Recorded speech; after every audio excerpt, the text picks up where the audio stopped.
আসলে কি আমার দেওয়ার হলো গরিব, সমর্থ ছিল না দেওয়ার মতন বিয়া, ওনারা জোর করে নিছে কিন্তু দিনা বানা দিতে পারে নাই। যেহেতু যেদিন কেটে গেছে তারপরে দিন থেকেই যন্ত্রণা দিচ্ছে, খাইতে দেয় না, শাশুড়ি মারধর করে। কিন্তু ছেলে পছন্দ করে নিছে, ছেলে কিন্তু তার ইচ্ছা রাখার জন্য, মার রাখার জন্য ইচ্ছা না। মা মনে করে যে ওরে খেদাই দেওয়ার জন্য, কিন্তু তার ছেলে তো খেদাবে না, কিন্তু মারও সে ছাড়বে না। ছেলে মারও ভালোবাসে, মা তো, কিন্তু তার বউরেও ছাড়বে না। তো মা তো বউরে খাইতে দিবে না, মারধর করবে। কয়দিন সহ্য করবে? আজকে 2 বছরের বেশি বিয়ে হয়েছে, একদিনও কিন্তু তারা আসতে দিবে না, বাপের বাড়ি আসতে দেয় না। মেয়েটা কি কখনো সুইসাইড করতে গেছিল?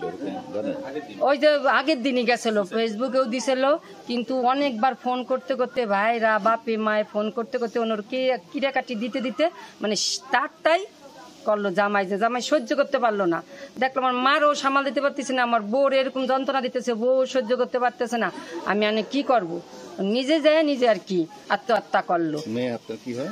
মেয়ে আমার দেওরের মেয়ে। আপনার নামটা? আমার নাম সাধনা সাহা।